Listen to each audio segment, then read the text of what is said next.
আনকি মন্দিৰতো যদি কোনোবাই সেই সময়তে সংঘতা বজাই থাকে আমি কওঁ কিয় গধুৰ কৰিছা কিয় আমাক বজাইছা কাৰণ পঢ়া শুনা কৰিব নালাগে নেকি আমাৰ জীৱন সুস্থিৰ হ'ব নালাগে নেকি এইবিলাক কথাটো আমি নিজেই আমি বন্ধ কৰোঁ গতিকে সেইটো দিশত কিন্তু আমাৰ ক'বলগীয়া এটাই কথা যে যেতিয়া এখন সমাজত থাকিম বিভিন্ন ধৰ্মৰ বিভিন্ন বৰ্ণৰ তেতিয়া সকলোকে আমি সন্মান কৰিব লাগিব তো এইটো হ'বই লাগিব কাৰণ কিয় যে আমিতো কেতিয়াও কোনো ক্ষেত্ৰতে কোনো ধৰ্মক আমি অসমীয়া বা সনাতনী মানুহখিনিয়ে সদায় আনৰ ধৰ্ম আমি ঘৃণা নকৰোঁ কিন্তু তেওঁলোকে যদি আনৰ ধৰ্ম ঘৃণা কৰাৰ কামটো যদি কৰে তেতিয়াহ'লেতো আমাৰ কাৰণে এটা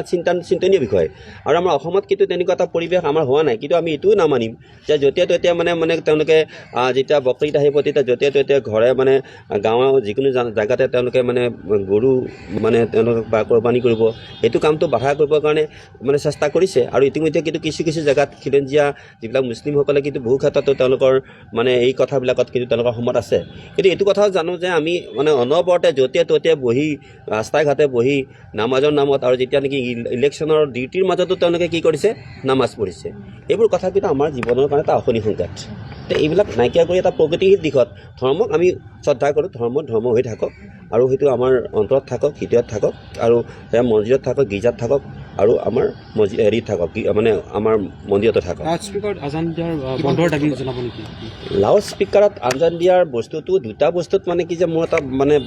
মই মানে চিন্তা কৰিছোঁ যে যিটো নেকি মগৰিবৰ যিটো আজান বা একেবাৰে প্ৰতি নিশাৰ যিটো আজান সেইটো এটা হেৰি আছে সেইটো এটা আমাৰ সজাগতাৰ এটা মানে কাহিনী এটা বিৰাজমান হৈ আছে কিন্তু যধে মধে কিন্তু সেইটো ক্ষেত্ৰত কিন্তু মানুহৰ বা পঢ়া শুনা কৰা বা অফিচ কাছাৰী কিবা কিবি কৰাৰ ক্ষেত্ৰত কিন্তু গণ্ডগোলীয়া হয় সেইটো কিন্তু খাটাং আমি সকলোৱে স্বীকাৰ কৰোঁ আনকি মন্দিৰতো যদি কোনোবাই সেই সময়তে সংঘতা বজাই থাকে আমি কওঁ কিয় গধুৰ কৰিছা কিয় আমাক বজাইছা কাৰণ পঢ়া শুনা কৰিব নালাগে নেকি আমাৰ জীৱন সুস্থিৰ হ'ব নালাগে নেকি এইবিলাক কথাটো আমি নিজেই আমি বন্ধ কৰোঁ গতিকে সেইটো দিশত কিন্তু আমাৰ ক'বলগীয়া এটাই কথা যে যেতিয়া এখন সমাজত থাকিম বিভিন্ন ধৰ্মৰ বিভিন্ন বৰ্ণৰ তেতিয়া সকলোকে আমি সন্মান কৰিব লাগিব আনকি মন্দিৰতো যদি কোনোবাই সেই সময়তে সংঘতা বজাই থাকে আমি কওঁ কিয় গধুৰ কৰিছা কিয় আমাক বজাইছা কাৰণ পঢ়া শুনা কৰিব নালাগে নেকি আমাৰ জীৱন সুস্থিৰ হ'ব নালাগে নেকি এইবিলাক কথাটো আমি নিজেই আমি বন্ধ কৰোঁ গতিকে সেইটো দিশত কিন্তু আমাৰ ক'বলগীয়া এটাই কথা যে যেতিয়া এখন সমাজত থাকিম বিভিন্ন ধৰ্মৰ বিভিন্ন বৰ্ণৰ তেতিয়া সকলোকে আমি সন্মান কৰিব লাগিব তো এইটো হ'বই লাগিব কাৰণ কিয় যে আমিতো কেতিয়াও কোনো ক্ষেত্ৰতে কোনো ধৰ্মক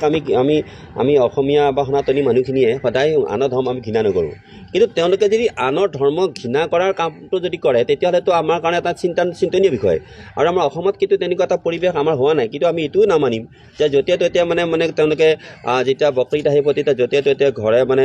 গাঁৱৰ যিকোনো জেগাতে তেওঁলোকে মানে গৰু মানে তেওঁলোকে বা কোৰবানী কৰিব সেইটো কামটো বাধা কৰিবৰ কাৰণে মানে চেষ্টা কৰিছে আৰু ইতিমধ্যে কিন্তু কিছু জেগাত খিলঞ্জীয়া যিবিলাক মুছলিমসকলে কিন্তু বহু ক্ষেত্ৰতো তেওঁলোকৰ মানে এই কথাবিলাকত কিন্তু তেওঁলোকৰ সমত আছে কিন্তু এইটো কথাও জানো যে আমি মানে অনবৰতে য'তে ত'তে বহি ৰাস্তাই ঘাটে বহি নামাজৰ নামত আৰু যেতিয়া নেকি ইলেকশ্যনৰ ডিউটিৰ মাজতো তেওঁলোকে কি কৰিছে নামাজ পঢ়িছে এইবোৰ কথা কিন্তু আমাৰ জীৱনৰ কাৰণে এটা অশনি সংকেত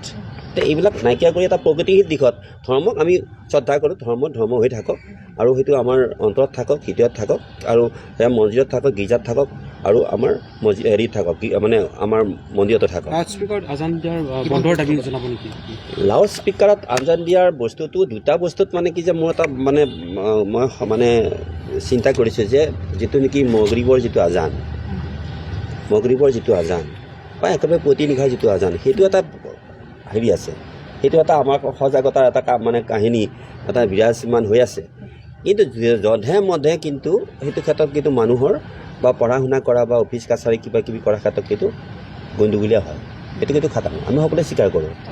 আনকি মন্দিৰতো যদি কোনোবাই সেই সময়তে সংঘতা বজাই থাকে আমি কওঁ কিয় গধুৰ কৰিছা কিয় আমাক বজাইছা কাৰণ পঢ়া শুনা কৰিব নালাগে নেকি আমাৰ জীৱন সুস্থিৰ হ'ব নালাগে নেকি এইবিলাক কথাটো আমি নিজেই আমি বন্ধ কৰোঁ গতিকে সেইটো দিশত কিন্তু আমাৰ ক'বলগীয়া এটাই কথা যে যেতিয়া এখন সমাজত থাকিম বিভিন্ন ধৰ্মৰ বিভিন্ন বৰ্ণৰ তেতিয়া সকলোকে আমি সন্মান কৰিব লাগিব